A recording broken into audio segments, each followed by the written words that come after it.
Hello everyone, welcome to the ninth episode of the Mike Junction podcast. Today we are very honored, extremely honored. Today we are in the presence of a legend who has been a pioneer in the work or in the field that she is. She has over 33 years of experience in the field of nursing, clinical health, teaching, and leading institutions. It's my honor to present you doctor Anupama ओका.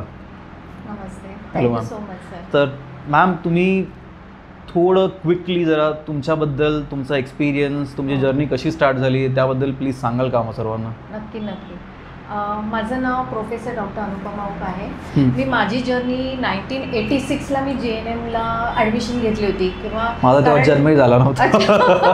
हो, कारण त्यावेळेला कसं होतं, nursing म्हणजे हे लोकांना माहीत नव्हतं आणि हा. नर्सिंग म्हणजे फक्त JNM होतं. हम्म. तेव्हा बाकीचं ग्रॅज्युएशन पोस्ट ग्रॅज्युएशनचं काहीही नव्हतं, फक्त नर्सिंग म्हणजे JNM. आणि सगळ्या इंटिरियर पार्ट म्हणजे महाराष्ट्रातल्या स्पेशली कोकणातल्या मुली इथे यायच्या JNM करायला, KM ला. आणि KM was the biggest institution for the nursing education. तर तिथे पूर्ण देशामध्ये राईट. पूर्ण देशात म्हणजे महाराष्ट्र ओके. पूर्ण महाराष्ट्रात.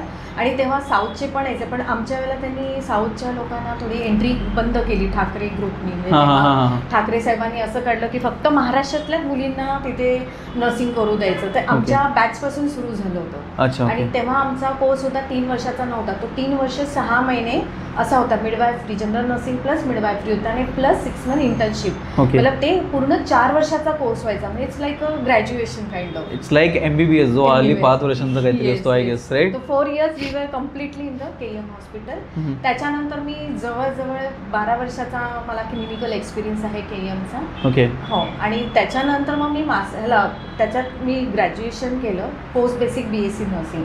तेव्हा ते जस्ट सुरुवात झाली होती, 2-3 वर्षच झाले होते. पोस्ट बेसिक BSc तो 2 वर्षाचा कोर्स आहे की तो केल्यानंतर तुम्ही ग्रॅज्युएट लेवलला येता पोस्ट बेसिक BSc नर्सिंग. आणि मग त्याच्यानंतर माझं लग्न झालं आणि लग्नानंतर मी हे पोस्ट बेसिक BSc केलं. लग्नानंतर म्हणजे तुम्ही म्हणालात तरी चालेल, लग्नानंतर मी सगळे माझे कोर्सेस सगळे ट्रेनिंग घेतलेले आहे. म्हणजे पोस्ट बेसिक केलं आणि MSc साठी LT college of nursing SNDT university जे चर्चगेटला आहे, तिथे मी 2 वर्षाचा पोस्ट ग्रॅज्युएशन केलं ऑब्स्टेटिक अँड गायनॅकमध्ये. आणि त्याच्यानंतर 2007ला मी जे पासआउट झाले म्हणजे पोस्ट ग्रॅज्युएशन नंतर ते रिद्धिबेन आपलं कोकिलाबेन हॉस्पिटलला पूर्ण 15 वर्ष कंटिन्युअसली मी तिथे कॉर्पोरेट सेक्टरला काम केलेलं आहे. त्यात मी एज्युकेटर म्हणून आधी जॉईन केलं आणि त्याच्यात त्यांनी मला सगळ्या SOPs असतात, गाईडलाईन असतात, हॉस्पिटल साईडला ज्या लागतात ते वर्क प्लॅन त्यांनी मला दिला होता. तेव्हा मी तो स्टार्टअप केला होता. मग त्यांनी मला इमिजिएटली एज्युकेशन साईडला शिफ्ट केलं, कारण एज्युकेशन साईडला 2 मास्टर्स लागतात. तर त्यात I was the 1 number and 1 other person.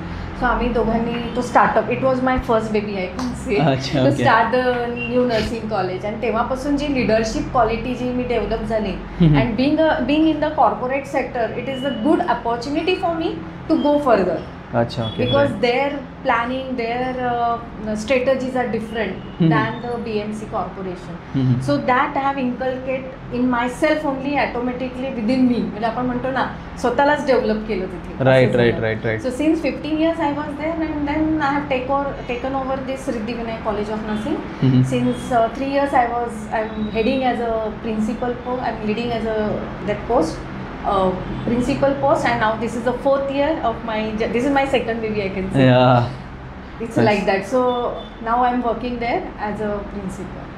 So 34 years म्हणजे it's almost like a life time. Yes. म्हणजे जसं मी म्हणालो, माझं ॲक्च्युली वय नाही आहे तेवढा जेवढा तुमचा फक्त एक्सपिरियन्स आहे.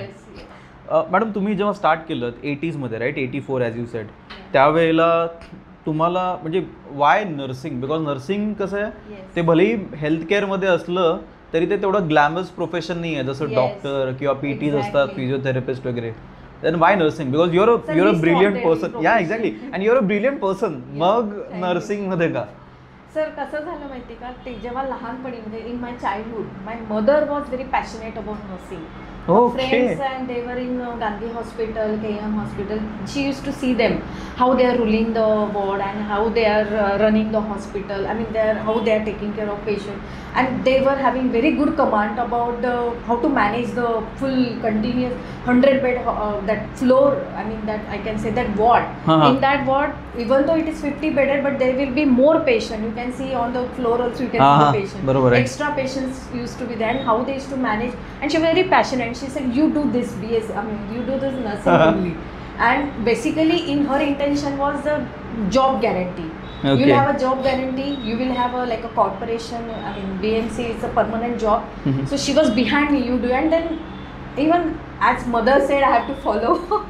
So then I went, and when I went, initially I was having homesickness. I used to come back home, and I never used to like. But later on, I have created interest myself. And then once I have started my gear up like anything, then I have done post basic, then graduation, then MSc nursing, then PhD. After marriage, everything I have done it. So this is what my journey. म्हणजे basically तुमच्या आईने तुम्हाला push केलं. Inspiration होतं, and basically she was a teacher. Okay. And she was insisting me, you do nothing, somebody has to be there at home. And my intention was to do doctorate, but that time become a doctor. But that time the limitation about the finance was there.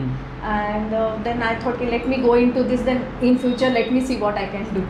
आज तर तुम्ही doctor आहातच. Yes. So that I have achieved. That was the biggest achievement for me. And नाही पण म्हणजे basically असं म्हटलं तर हरकत नाही की खरे लेजंड तुमचे पेरेंट्स आहेत. युजली इतरांचे पेरेंट्स डॉक्टर, इंजिनियर, आर्किटेक्ट अशा प्रोफेशन मध्ये पोरांना पुश करतात आपल्या मुलांना. तुमच्या आई वडिलांनी तुम्हाला नर्सिंगच्या प्रोफेशन मध्ये पुश केलं. She was saying that for a girl there has to be job guarantee. Okay. She's saying if you are doing graduation, what salary you will get? Or there will not be any guarantee for you whether you will have a good scope of in future. But she said you do nursing, whatever it is happened, you start. And then once I started, I realized I have taken like so much of research into this. What I can proceed for, how I can go ahead. आणि जेव्हा मी graduation केलं तेव्हा मी एवढी म्हणजे अशी हे झाली होती, किती अभ्यास आहे, किती काय करायचं आहे. आता मी घरी सांगितलं आता बस BA ग्रॅज्युएशन झालं, आता मी काही करणार नाही. त्याच्यानंतर पुन्हा मला एक मध्ये काहीतरी असं पण म्हणतो ना, डोक्यात काहीतरी आलं, PG पण किडा आला, PG पण करायचं. मग PG पण केलं. आणि यू विल नॉट बिलीव्ह, तेव्हा माझा मुलगा जस्ट 3rd and 4th मध्ये होता. ओके. तर my husband use to drop me at LT college and son at Saint Xavier. So आम्ही दोघं एकत्र जायचो. ते काय करायचं तेव्हा? कोण mister electronic engineer. Okay. So what happen, at a time son is going into school and I am going to college. It was like this. Dual role was going on. So it was really good, happiest moment. तुम्ही KE मध्ये 15 वर्ष काढलीत, right? त्यावेळेचं KE 12 वर्ष. Okay. त्यावेळेचं KEM सुद्धा एकदम गाजलेलं होतं. Yes, it was a renowned center, I can say, for the doctors and for the nurses. The training, it was amazing. Like you know, every variety of patient we used to get, to know their diagnosis, their treatment, even whatever things I'm not getting in the books, I'm getting into the clinical area. Yeah, exactly. Out of the books, I can say. I've learned many things by doing it. आणि तेव्हा तिथे असं हात धरून शिकवणं नव्हतं की आता आम्ही जे करतो की ये मी तुला हे दाखवते, हे दाखवते, असं करायचं, आय लाईन अशी चालू करायचं. पण तेव्हा काही नाही, स्वतः शिकायचं आणि लर्न करायचं. It's like a trial and error होतं तेव्हा. ऑफकोर्स बाकीचे सुपरविजनला होते, पण तेव्हा म्हणजे असं भीती असं नाही, तुम्ही करा आत्ताच्या आत्ता. म्हटलं मी फर्स्ट टाइम करते, तुम्ही मला नाही तुम्ही करा. So that's how we learn by doing असं होतं. आणि मॅडम तेव्हा असं पण होतं ना, म्हणजे जसं की कसं की तेव्हा स्टेटमधले किंवा कंट्रीतले जे ब्रिलियंट डॉक्टर्स किंवा खूप चांगले जे डॉक्टर्स असायचे त्यांना KEM किंवा अशा हॉस्पिटल्समध्ये त्यांना काम असायचं. आता ते ट्रेंड चेंज झालं, आता त्याला सगळ्यांना प्रायव्हेट प्रॅक्टिसमध्ये घुसायचं असतं, राईट? पण अजूनही काही डॉक्टर्स आहेत, like Anil Tendulkar sir is a cardiologist. Okay. So he is still into the simple way, like he has not gone into the very high level. He is working in Holy Family Hospital. He is a well-known heart surgeon. Okay. So काही त्यांनी आपले principal पाळले. They said, I am not for the earning money. I am for the patients. I am for the society. I am giving my care to the patients, like that. There are so many doctors like now. They are not available. I mean, they are not here. They may be abroad, but some are there. Achha, okay. Like one of the Amit Vora, Dr. Amit Vora. He is having his own practice, but still he's following all the principles of what they have learned, school of thoughts. They are using that. Okay. आणि तुम्ही आता 12 वर्ष almost के मध्ये काढलीत, तेव्हा सगळं ते गजबजलेलं ठिकाण, के in fact आज पण खूप ओव्हर क्राऊडेड असतं. पण तेव्हाचं डिसिप्लिन अति होतं. म्हणजे तेव्हा नर्सेसना एवढा डिमांड होता, म्हणजे त्यातली जी इंचार्ज असेल, वॉर्डची इंचार्ज, ती डॉक्टरना कंट्रोल करायची की don't enter into this ward without wearing the apron and stethoscope. तेवढं त्यांना कमांड असायचं, तेवढ्या त्या स्ट्रॉंग असायच्या. आणि तेवढं त्यांनी, आणि ते बघून आम्ही शिकलो की how we have to control everyone, like it has to be like this. तर तेव्हा मी बघितलं की त्यांना खूप कंट्रोल होता. आणि त्यात सांगायचं, तू ऑर्डर लिहिली नाही, पहिली ऑर्डर लिहिली की डॉक्टर्सना त्या कंट्रोल करायच्या. की I was very impress on that. Jailer like असायचं ना, एकदम स्ट्रिक्ट होतं, म्हणजे कोणालाही ऐकायचं नाही, एवढं होतं. मग तुम्ही जेव्हा 12 वर्ष तिकडेची काढली आहेत, त्यामध्ये असे काही केसेस जे तुम्ही स्वतः हँडल केलेले आहेत किंवा ज्याचा तुम्ही पार्ट होतात, काही अशा काही मेमरीज असतील तुमच्या, त्या जरा शेअर करा ना please. I was having that sweet memories, I can say. I was working, initially I was in the wards, but later on my interest was in ICU, ICCU, Neuro ICU and Neuro OT, General OT. I was working in OT and ICU basically. So I have seen so many trauma cases, like trauma accident, road traffic accident किंवा दहीहंडीमुळे brain surgeries, आणि हे खूप चालायचं. आणि तेव्हा तर Parel Lalbaug area म्हणजे it was well known for the head injury during Dahihandi. Yes. So तेव्हाचे म्हणजे I have seen the 19 year boy, he fall down and पूर्ण त्यांचं सर्जरी झाली ब्रेनची, पूर्ण क्रेनियोटॉमी झाली आणि खूप झालं. त्याच्यानंतर त्याचं रिहॅब चाललं होतं. And the way have given care and he improved a lot that boy. आणि मला एवढं बरं वाटलं की may be doctor has done the surgery, he has done his part, but taking care, not a single bed सोर, and he went successfully at home. That was my first, I can say, client or patient in my life. Like when he was going, he was saying की तुम्ही होतात म्हणून मला जीवन मिळालं किंवा तुम्ही मला खूप काळजी घेतली, असं ते एक वेगळंच फील होतं. Right obviously. ना तुम्ही आता जस्ट म्हणालात की तो इतके दिवस तिकडे होता रिहॅबच्या प्रोसेसमध्ये, नॉट अ सिंगल बेड सोर वगैरे. तर जेव्हा नर्सेसना त्यांच्या कामासाठी जज केले जातात तेव्हा त्याचे पॅरामीटर्स काय असतात बेसिकली? त्यांना असेसमेंट चार्ट असतो सर, प्रत्येक म्हणजे बेडसोर असेसमेंट असतं, फिजिकल असेसमेंट असतं. आणि त्याच्यात तुम्ही पेशंट घरी जाताना त्याला कोणत्याही प्रकारचा प्रॉब्लेम नसून तो जेव्हा डिस्चार्ज होते तुमचं श्रेय असतं की त्याला कोणताही कॉम्प्लिकेशन नाही. तर पेशंट मग थ्रोम्बोफ्लेबायटिस झालं, म्हणजे IV लाईनमुळे हात सुजलाय किंवा इंजेक्शन दिल्यामुळे ॲप्सिस झालाय, असं काही वेळा होतं. पण ते काही प्रॉब्लेम न होता जेव्हा पेशंट डिस्चार्ज होतो ते अचीवमेंट असते. आणि माझ्या लाईफमध्ये आणखीन एक मी असं सांगते की तेव्हा बर्न केसेस खूप यायच्या, 80-90% तेव्हा बर्न केसेस. सो तेव्हाचं मी जे शिकले होते, जे मी केअर घेतली, तेव्हाचं मला एवढा म्हणजे एक्सपिरियन्स मिळाला. आणि जेव्हा माझी आई बर्न झालं, तिला 70% बर्न झालं होतं घरी, तेव्हा गॅस वगैरे नव्हता, स्टोव्ह वगैरे होतं, त्याच्यात तिला बर्न झालं. आणि मग 1 आठवडा मी सुट्टी घेऊन जे तिची केअर घेतली ना, ती अजूनही माझं म्हणजे तेव्हा बोलायची की तुझ्यामुळे मी जगले, असं पूर्ण 8 दिवस मी तिची काळजी. तर तिला ते प्राऊड फील झालं की बरं झालं माझ्या मुलीला. मग याला म्हणतात सर्कल ऑफ लाईफ. तुमच्या आईने तुम्हाला पुश केलं नर्सिंग करण्यासाठी, आणि तिलाच मी नंतर शेवटी जेव्हा त्यांच्यासोबत जो काही बर्निंग इन्सिडेंट झाला तेव्हा तुम्हालाच त्यांची सेवा करण्याची संधी मिळाली तुम्हाला, आणि तुम्ही त्यांना ॲक्च्युली हेल्प केलं, बरं केलं तुम्ही. म्हणजे असे काही खूप इन्सिडेंट्स आहेत की ज्याच्यामुळे आपण खूप शिकतो आणि लोकांनाही शिकवतो, तसं होतं. आणि तो जो माझा बॅक म्हणजे एक्सपिरियन्स आहे, तुम्ही माझ्या मुलांना शिकवताना, माझे जे आत्ताचे स्टुडंट्स आहे किंवा कोणतेही स्टुडंट, त्यांना मी शिकवताना हा सगळा एक्सपिरियन्स त्यांना सांगते, म्हणजे एक्झाम्पल देते. तर त्यामुळे त्यांना ते जास्त म्हणजे it's like a historical teaching किंवा एव्हिडन्स बेस्ड प्रॅक्टिसेस, तसं म्हणजे थोडंसं सुरुवात होते तशी. ओके, त्या प्रकारे. आता मगाशी आपण जसं म्हणतो KEMचा तो काळ खूप गजबजलेला होता. त्या काळात KEMमध्ये दुसऱ्या पण बऱ्याचशा ऍक्टिव्हिटीज झाल्या. There was this shootout that happened. Yes, doctor Ravi Bapat, sorry to say his name, but that time it was happening too much like. आणि तेव्हा आम्हाला भीती पण असायची. पण ऑफकोर्स तेव्हा CCTV कॅमेरा नव्हता, पण security 24 hours it was like amazing. म्हणजे यू कॅनॉट बिलीव्ह, प्रत्येक फ्लोअरला ते राऊंड घ्यायचे आणि त्यांची सेक्युरिटी म्हणजे खूपच टाईट होती. म्हणजे पण तरी तुम्हाला भीती नाही वाटायची का? कारण का ते गँग्सचे जे शूट आउट झालेले हॉस्पिटलमध्ये, KEM मध्ये, येस, वॉर्डमध्ये येऊन KEMच्या हॉस्पिटलमध्ये त्यांनी त्या एका गँगस्टरला मारलं होतं. ते असे सगळे इन्सिडेंट झाले. कधी त्यावेळेला असं वाटत जस्ट 17-18 इयर ओल्ड आणि आम्ही असे घाबरून मागे उभं राहायचो, पण जे काय आम्ही बघायचो ते खूप वेगळं असायचं त्यावेळेचं. आणि during the same time I think जेव्हा तुम्ही तिथे शिकवतात, एक त्याच्या खूप आधी एक केस झाली होती, अरुणा शांबाग ज्या नर्स होत्या तिकडे, तुम्ही बघितलं असेल, त्यांना ट्रीट केलं राईट? वॉर्ड नंबर 4 ला ऍडमिट होत्या आणि साईड रूमला होत्या. तेव्हा आम्हाला एक प्रत्येकीला ड्युटी असायची, तिची केअर घ्यायची, तिला इंजेक्शन द्यायची, तिला फीड करायचं, आणि तिचे जे एक्सप्रेशन असायचं ते आम्हालाच कळायचे व्हॉट शी वॉन्ट्स. तुम्ही लिटरली मुलीसारखं स्वतःच्या काळजी घेतली त्यांच्या, सिरियसली. म्हणजे तिचा हेअर वॉश, तिचं नंतर तिचं बॉयकटच केलं कारण तिला ते मेंटेन होईना, पण इतकी सुंदर होती ना ती, म्हणजे तिला बघून वाईट वाटतं की कोण होता तो, म्हणजे विचित्र माणूस होता की जिने त्याच्यावरती एवढं हे केलं. एक्झॅक्टली. त्यांची डेथ झाली राईट रिसेंटली आता. त्यांच्यासाठी तुम्ही नर्सेस लोकांनी युथेनेशियासाठी सुद्धा हे केलं होतं, पण त्याचा काही उपयोग झाला नाही. पण अनफॉर्च्युनेटली तुम्हाला पण स्वतःला चान्स मिळाला ना त्यांच्यासोबत त्यांना ट्रीट करण्याचा. Yes yes. आणि she use to always shout, she use to call people की प्लीज गिव्ह मी, अरे talk with me, come with me. तिला बोलता यायचं नाही बिकॉज पूर्ण न्यूरोलॉजिकल ती हॅम्पर झाली होती. It's kind of stroke, paralysis somehow, because ती पूर्ण लिफ्टच तिच्या डोक्यावरती आपटली होती. त्यामुळे तिचं सेंट्रल नर्वस सिस्टीम पूर्ण म्हणजे आपण म्हणतो ना डिमिनिश झाली होती. त्यात काहीही तथ्य नव्हतं.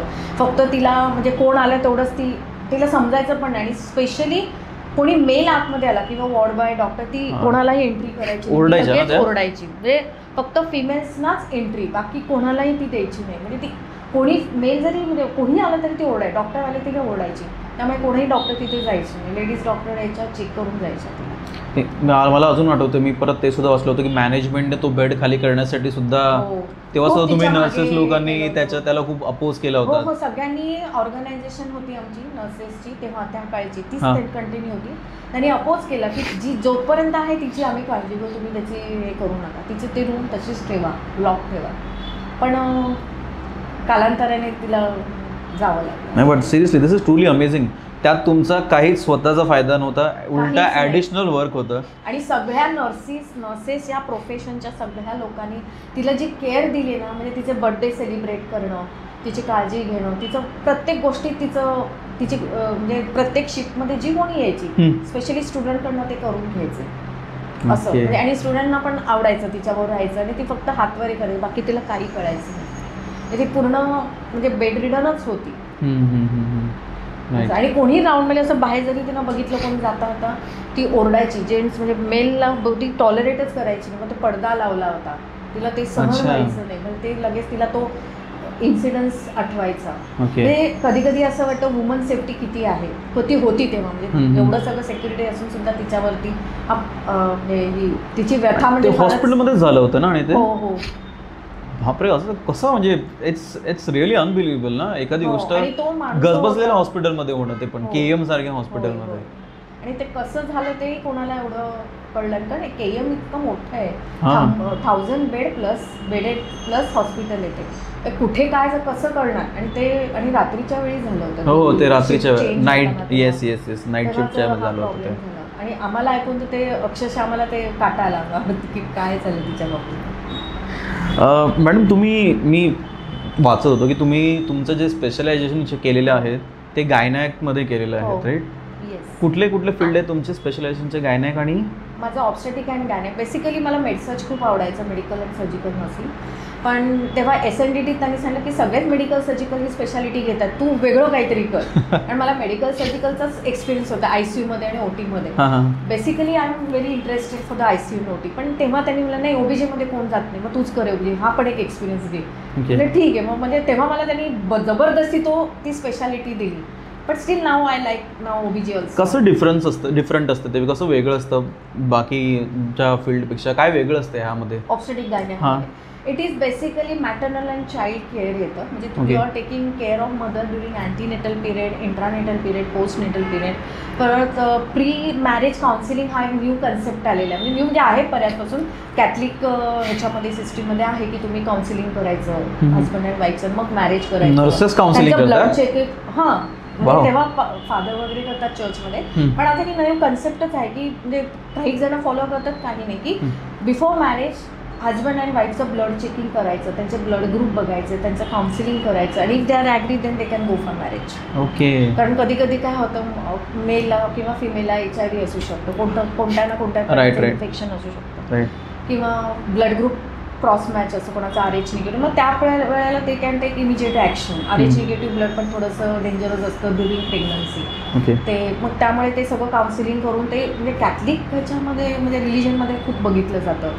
पण काही वेळा जे एज्युकेटेड लोक ते पहिलंच करतात आणि मग then they go into marriage. So pre counselling आहे, अँटीनेटल केअर आहे, म्हणजे ड्युरिंग प्रेग्नन्सी केअर येते, इंट्रानेटल केअर म्हणजे डिलेव्हरीच्या वेळेची काळजी येते, तेव्हा ते सगळे नॉर्मल डिलेव्हरी, नंतर इन्स्ट्रुमेंटल डिलेव्हरी, सिझरिन सेक्शन, ह्या सगळ्यांचा आम्हाला तो स्टडी करावा लागतो, त्याची मॅनेजमेंट स्टडी करावी लागते. कारण त्याच्यानंतर हॅमरेज डिसऑर्डर असतं, अँटीनेटलमध्ये haemorrhage disorder like abortions, ectopic pregnancy हे असतं. इंट्रानेटलमध्ये कसं ड्युरिंग डिलेव्हरी ब्लिडिंग होऊ शकतं, तो एक प्रकार असतो, किंवा प्लासेंटा निघाला नाही तर मग ते प्रोफिजली ब्लिडिंग येतो, मग मदर शॉकमध्ये जाते. किंवा पोस्टनेटल डिलेव्हरीनंतर सुद्धा 24 तासात असते, किंवा त्याच्यानंतर 24 तासानंतर पण तिला ब्लिडिंग होऊ शकतं, प्रायमरी आणि सेकंडरी आम्ही म्हणतो, पोस्टपार्टम हॅमरेज. तर त्याच्यातले सुद्धा ते मॅनेजमेंट ही खूप महत्त्वाची असते पॉईंट ऑफ व्ह्यू. आणि त्याच्यात वेगवेगळ्या प्रकारचे आपण ड्रग्ज यूज करतो ह्या तिन्ही एरियामध्ये, अँटीनेटल, इंटरनेटल, पोस्टनेटलमध्ये. त्याच्यानंतर न्यूबॉर्न केअर लगेच होतं, आफ्टर डिलिव्हरी न्यूबॉर्न केअर येते, म्हणजे 40 days आपण न्यूबॉर्न बेबी म्हणतो, right from the birth to 40 days. तर त्या न्यूबॉर्न केअरची पण काळजी तुमची ही तुमचं तेवढंच रिस्पॉन्सिबिलिटी आहे. त्याचं इम्युनायझेशन, त्याचं feeding pattern, kangaroo mother care, हे सगळं त्याच्यात आलं. नंतर मदर अँड बेबी बॉन्डिंग, नंतर हल्ली बर्थ क्रॉलिंग म्हणजे म्हणतात की बेबी जन्माला आल्या त्याला छातीवरती ठेवून त्याचं म्हणजे फिडिंग देतात. ते नाही दिलं तर मग बेबी घेत नाही फीड, मग बेबीला मग त्यांचं मॉर्टॅलिटी रेट, मॉर्बिडिटी, म्हणजे there are so many factors की बेबीच्या हेल्थच्या दृष्टीने आम्ही हे सगळं करतो. Kangaroo mother care, birth crawling म्हणजे ब्रेस्ट क्रॉलिंग म्हणतो त्याला. त्याच्यानंतर त्यांची बेबीची काळजी म्हणजे त्यांचं थर्मोरेग्युलेशन हा एक प्रकार असतो मेंटेन करणे. तो लेबरमध्ये तुम्ही लेबर वॉर्डमध्ये जेव्हा मदर डिलेव्हरीच्या रूममध्ये असते ते तुम्ही कसं मेंटेन करा. आता त्याच्यात पण खूप नवीन कन्सेप्ट झाल्यात की पहिल्यांदा कसं की आई वडिलांना म्हणजे रिलेटिव्सना बाहेर ठेवायचं डिलेव्हरीच्या वेळेला, पण आता न्यू कन्सेप्ट, न्यू ट्रेंड असं आले की husband also can be there at the time of delivery. Even Kokilaben hospital we use to practise this की म्हणजे even Breach Candy is practising this. म्हणजे काही इन्स्टिट्यूशन दे सेज दॅट की husband also will be at the time of delivery, तर त्याला berthing centre म्हणतात. Okay. तर त्याच्यात कसं त्यांचा बेड पण तिथेच असतो, म्हणजे mother care, baby care, surgery पण डिलेव्हरी पण तिथेच होते. तर त्याच्या वेळेला हजबंड तिथे असणं महत्त्वाचं आहे. इवन त्याचं सगळं रेकॉर्डिंग TV मध्ये होतं, त्यांना त्याचा व्हिडिओ दिला जातो, so that they will have a that memory की डिलिव्हरी कशी झाली, किती पेन घेतलं आईनी. आणि हजबंडला थांबतात, म्हणजे हजबंड किंवा त्यांचे जो कोणी क्लोज आई वडील किंवा बहीण असेल त्यांनाही ते थांबू देतात. त्याच्यामुळे काय होतं, त्यांच्या सपोर्टमुळे, त्यांच्या इव्हन टचमुळे, हातात घेतला तरी आपण म्हणतो ना हॅपी हार्मोन सिक्रेट होतो, like oxytocin. So many hormones in women's life it is happening, like so many changes are happening because of hormones. So त्यांचं असं कन्सेप्ट आहे की जेव्हा फॅमिली मेंबर्स असतात आजूबाजूला तर ते ऑक्सिटोसिन रिलीज होतं, so she will not feel that pain, delivery pain. ते ती कन्सेप्ट इतकी चांगली ना, म्हणजे की ते हजबंड असल्यामुळे तिला ते पेन जाणवत नाही आणि त्याचं ते इतकं पेनफुल असतं. It's a kind of rebirth for a female. Exactly. But many female youngsters like those who are the nowadays all these girls, adolescent girls, those who are getting married, they don't want, even though these facilities there, they don't want to go for this delivery pattern, normal delivery. Yes, मी actually ते बोलणारच होतो की आपल्या कंट्रीमध्ये सुद्धा C-sectionचं trend it's like a fad. So I was just going through some data and that was crazy. गेल्या ह्या एका डिकेडमध्ये तर ते जे प्रमाण आहे ते 45% वाढलेलं आहे आणि गेल्या 4 वर्षात ते प्रमाण मोर दॅन 60-70% वाढलेलं आहे C-sectionचं होण्याचं. Because these girls, I mean those who are getting those who are becoming pregnant, they don't want the pain. Basically they want the painless delivery. They don't want that because olden days you must be remembering your mother used to say की मला खूप त्रास झाला डिलिव्हरीला, असं झालं. म्हणजे माझं वजन वाढलं, माझं Yes, हे yes, झालं, yes, माझं yes. ते झालं, दे विल से लाईक मला युट्रस काढावं लागलं नंतर, म्हणजे there are so many things happening because of normal delivery, but that was very safe, they use to say. पण ह्या आत्ताच्या नवीन ज्या न्यू जनरेशनच्या मुलींना पेन नको असतं, त्यांना स्कार्स नको असतात, त्यांना म्हणजे काही नको कर, म्हणजे ते फक्त आम्हाला अनेस्थेशिया द्या, म्हणजे सिझरिन करा आणि बेबी भरा, आम्हाला ते काही करायचं नाही. Even feeding also they don't want to give. त्यांचे मिथ्स आहेत फीडिंगबद्दल, त्यामुळे they don't want to give feeding also. त्यामुळे babies landing with all the malnourishment and all this problems and the weight gain पण हे जे सी सेक्शन आहे जे रँडमली सध्या होतं त्याचे काही इम्पॅक्ट, निगेटिव्ह इम्पॅक्ट असतात आहेत की इट्स नॉर्मली की ओके आहे ते? No sir, actually I tell you, normal delivery is always best for physiological changes and all, everything is it's very good for having normal delivery. Many doctors insist to go for the normal delivery, and then if it is not possible, if there is any contraindication, if we cannot do, then we can go for C-section. So basically doctors insist करतात normal डिलिव्हरीसाठी आणि लोकांना तसं नको असतं. Trial labour म्हणतात, they will say oh first will try. मग अगदीच कोणाच्या कधी कधी काय होतं, प्रेशर देतात काही पेशंट्स, डॉक्टर्सना प्रेशराईज करतात की आम्हाला ह्या तारखेला, ह्या तिथीला, ह्या दिवशी, आज माझ्या मुलाचा बर्थडे, मग त्याच दिवशी त्याची ते सुद्धा एक नवीन ट्रेंड चालू आहे. आम्हाला ही तिथी, हा दिवस, हा टाईम, किंवा असं त्यांचं असतं की हा बर्थ डेट आहे, ह्यांचा आहे, माझ्या आईचं, जे काय असेल ते, तर त्या डेटला त्यांना डिलिव्हरी. मग ते डॉक्टरना एवढं प्रेशराईज करतं, मग कंपल्सरी त्यांना करावे लागतं. Doctors also make a try to have a trial labour, but not possible, then they can go for the caesarean section. But ह्या मुली एवढा प्रेशराईज करतात की मला नाहीच करायची नॉर्मल डिलिव्हरी, मला पेन घ्यायचं नाही आहे असं. पण त्यांना ते कॉम्प्लिकेशन्स एवढे माहिती नसतात की त्याचे कॉम्प्लिकेशन्स पुढे काय होतात. काय असतं कॉम्प्लिकेशन? असं कसं होतं, स्पायनल दिलं असेल, अनेस्थेशिया दिलं असेल, तर कधी कधी लोअर बॅक पेन सुरू होतं आफ्टर, तेव्हा कळत नाही. जसं वय वाढतं तसं मग त्यांना ते लोअर बॅक पेन सुरू होतं, लेग्स पेन होतात, किंवा त्यांचं ॲबडॉमन फ्लॅबी होतं, म्हणजे पुटपोट सुटत होतं, ते त्यांना ते कळत नाही. पण ते नाही, आम्हाला सिझरियन सेक्शनच करायचं असं असतं. पूर्वीच्या काळी जसं नॉर्मल डिलिव्हरी झाल्यावर पोट बांधायचे दुरी, पण that was a scientific reason की ते पूर्वीच्या बायकांचे पोट कधी सुटायचं नाही, तुम्ही बघितलं असेल. पण सिझरियनमध्ये ते हमखास सुटतं असं. पण still they go for, there are various reason, I cannot explain here, but they don't want to go for normal delivery. Okay. आणि मग अशी तुम्ही म्हणत होता ना नॅनोनेटल केअरबद्दल, निओनेटल केअरबद्दल, सॉरी, तर त्यासुद्धा मी तेच वाचलं होतं की आपल्या इंडियामध्ये अनफॉर्च्युनेटली जो डेथ रेट आहे of new born baby, it's very high. In fact it's one of the highest in the world. आपल्याकडे अराउंड 3.5 लाख मुलं त्यांची जन्म झाल्यापासून पहिल्या 28 दिवसांमध्ये डेथ होते. का, म्हणजे why is it that high, specially in India, even though आपल्याकडे खूप चांगल्या प्रकारे मेडिकल फॅसिलिटीज अवेलेबल आहेत. मी असं म्हणणार की they are in competition with or in comparison with the like international level. पण तरीसुद्धा बिकॉज मी आता जस्ट जसं आपण बोललो होतो, मी माझ्या 2 आठवड्यापूर्वी कोकणात गेलो होतो आणि मी एका एक्स्ट्रीम गावामध्ये होतो, तिकडे नेटवर्क नव्हतं. ओके. इलेक्ट्रिसिटी, मी जो पूर्ण वेळ तिकडे होतो तिथे इलेक्ट्रिसिटी सुद्धा नव्हती. पण तिकडे प्रथमोपचार केंद्र जे म्हणतात ना, येस, ते तिकडे होतं आणि ते गर्दीने भरलेलं होतं. दुसऱ्या गावातील लोक सुद्धा येत होती तिथे. आय ॲक्च्युली सॉ मायसेल्फ. काही प्रेग्नेंट महिला होत्या, गरोदर महिला त्या तिथे होत्या, आलेल्या होत्या. म्हणजे असं पोचलेलं आहे असं नाही आहे. पण तरीसुद्धा माझ्या डेथचं प्रमाण एवढं काय लहान मुलाच्या किंवा जन्मलेल्या मुलाच्या? Absolute right. Well, I just want to throw some light on it. Actually कसं आहे ना, गव्हर्नमेंटनी रूल केलेला आहे, there has to be institutional delivery. Okay. You cannot do home delivery. Home डिलिव्हरीमध्ये खूप कॉम्प्लिकेशन्स असतात, कारण तिथे आयत्या वेळेला तुम्हाला काही तुम्हाला म्हणजे काय म्हणतात, टूल्स नाही, टूल्स अँड म्हणजे मशिनरी नाही काही ठिकाणी, किंवा NICU नाही. आपण म्हणतो ना, न्यूबॉर्न केअरसाठी NICU लागतं, NICU सेटअप नसतो, किंवा तुम्हाला बर्दिंगच्या वेळेला जे इन्स्ट्रुमेंट्स लागतात, म्हणजे डिलिव्हरीच्या वेळेला, किंवा OTचे इन्स्ट्रुमेंट ते तेव्हा तिथे अवेलेबल नसतात, किंवा स्टाफ म्हणजे आपण म्हणतो हेल्थ केअर सर्व्हिसेस, म्हणजे जे डॉक्टर्स असतात ते तिथे अवेलेबल नसतात, नर्सेस एवढे अवेलेबल नसतात. त्यामुळे त्यांनी असं इन्सिस्ट केलं की it has to be institutional delivery.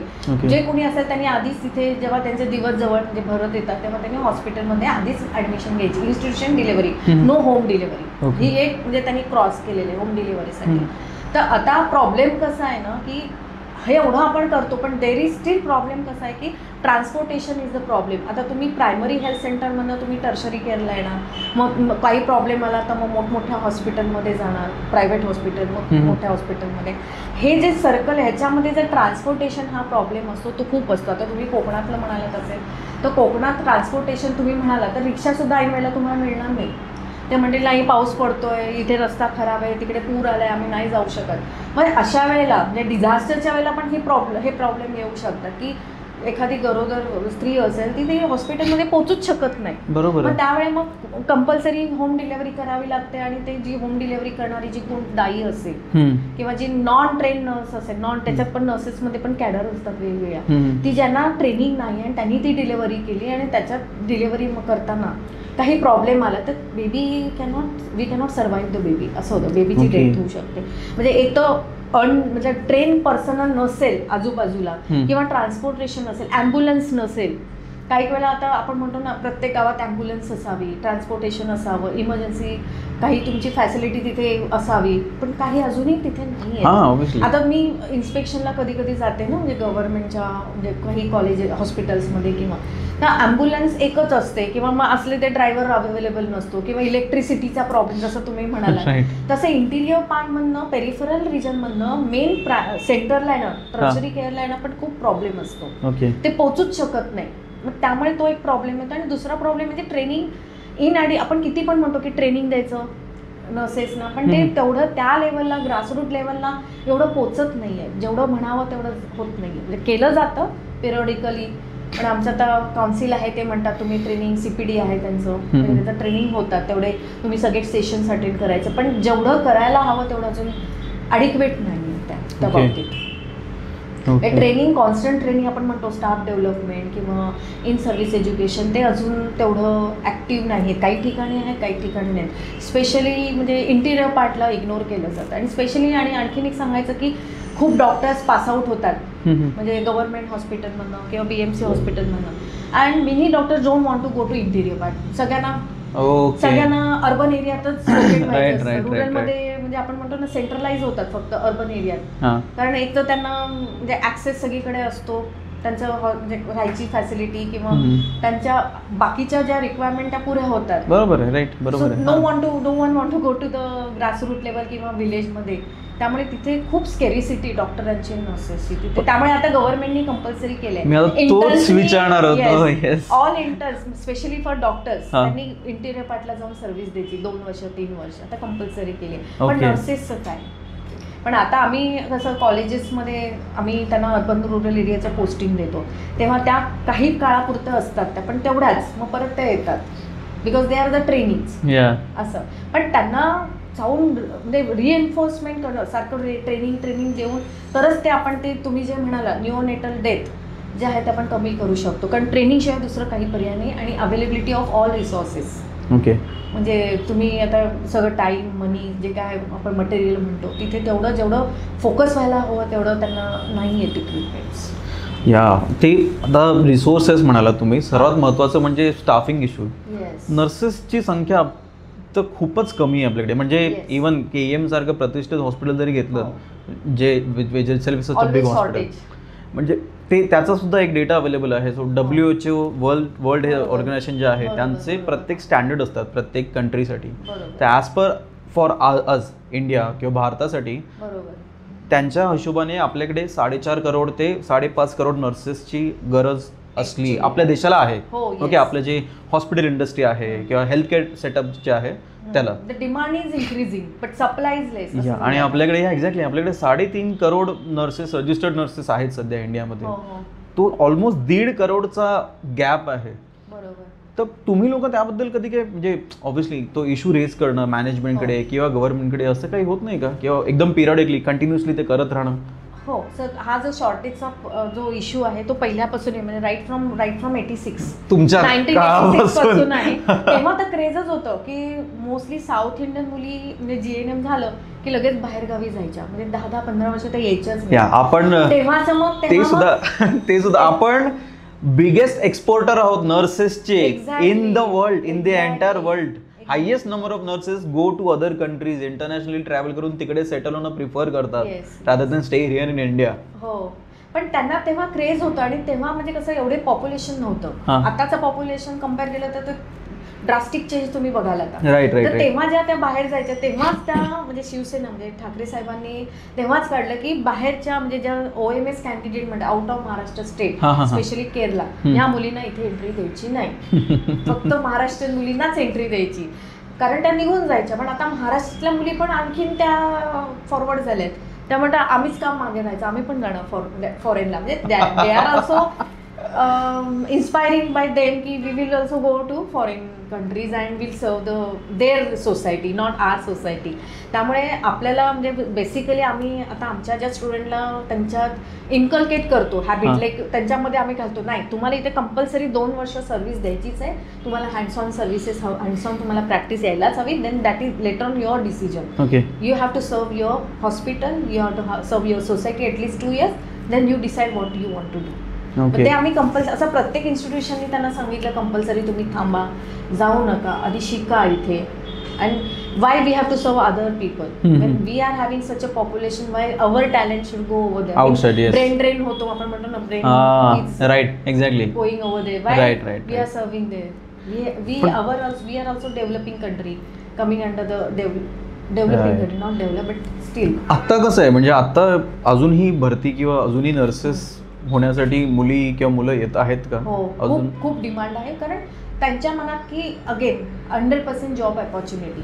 ते पहिलं विचारतात आम्ही ट्रेनिंगला येतो आम्हाला जॉब मिळणार, म्हटलं हो येस, इथे तुम्हाला 100% जॉब मिळणार आणि इट इज कंपल्सरी की it is mandatory to work for 2 years compulsory. Okay, then your decision after that, but you have to serve your society first. Your society first. Exactly, right. once त्यांना ते 2 वर्ष एकदा ते आत सर्व करायला लागले की डेफिनेटली त्यांचा तो इंटरेस्ट वाढतो, मग त्यांचं लग्न होतं, मग देन दे स्टॉप गोईंग. तर आम्ही तो एक असं डोक्यात ठेवलं की 2 वर्ष ठेवले की ते मग दे विल गेट मॅरी and they will settle here, they will not go at all. मग ते कंटिन्यू करतात असं. ते एक जे मी बघितलंय तसं. पण काही ज्या साऊथ इंडियन मुली असतात आता सुद्धा आपल्या महाराष्ट्रात लोकल आहेत साऊथ इंडियन किंवा कॅथलिक क्राऊड आहेत, ते डेफिनेटली दे गो आउट. अच्छा, ओके. ते अजूनही तसंच प्रिफर करतात. महाराष्ट्रीयन मुली they are family oriented.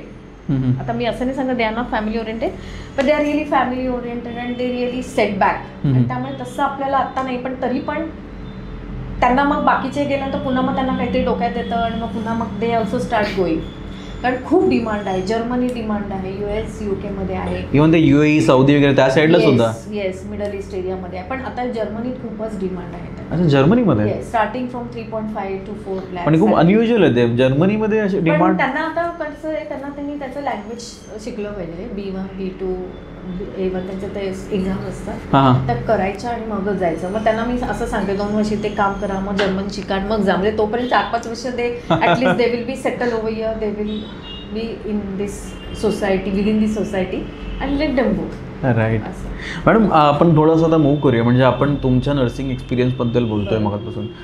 नर्सिंगमधून teaching, then नंतर मग प्रोसिडिंगली लीडिंग, त्या फील्डमध्ये का म्हणजे कसं का सुचलं, म्हणजे का यावं असं वाटलं?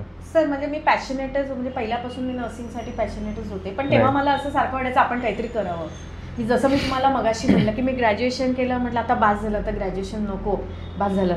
मग काहीतरी आलं, परत म्हणजे पोस्ट ग्रॅज्युएशन केलं, मग PhD केलं.